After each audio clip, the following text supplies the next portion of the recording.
There, this is Callista Turner, your Interpretive Ranger here at Will Rogers State Historic Park. And I know many of you are stuck in at home. They're telling us only hiking on the trails. We shall see for right now. Our parking lots, visitor center are closed right now. But I wanted to give you all a look at what the park looks like right now. If you take a look around, you'll notice lots and lots of yellow.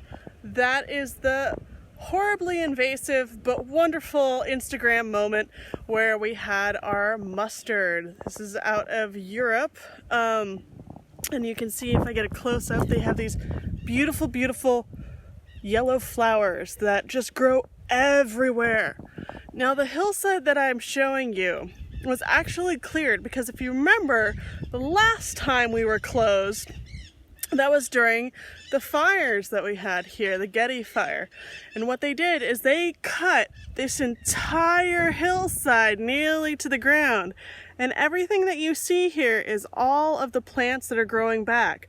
We do have some natives that are here. Take a look at the brittle brush right there.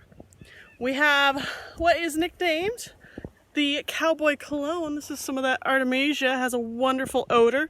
You can always take a little snag and sniff of it. Very pungent right now with the new stuff.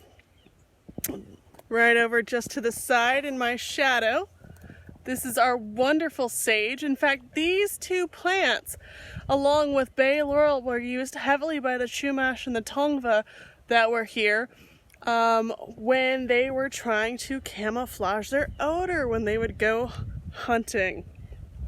Now, if you look on the other side, see how the plants get taller all of a sudden? They become very shrubby and woody. This is our California chaparral. You'll see an impenetrable thicket that is very hard to walk through, very hard to go through. Lots of fully adult sage. We saw the small one. That is an adult. And in fact, we have tons of that brittle brush. Now, most of the items here are going to be native plants. We have some of that brittle brush right in front. And it's amazing to see all of this native growth.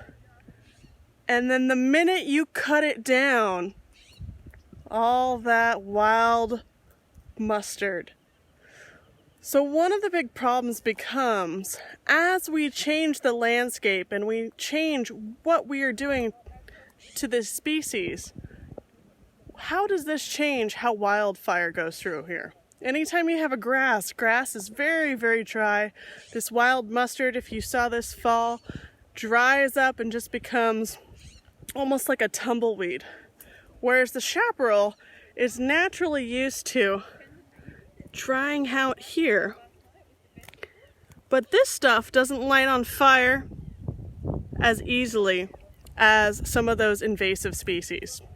So I just wanted to share with you a little bit of the difference that you have here between things that have been cut through, the invasive growth, and then the chaparral.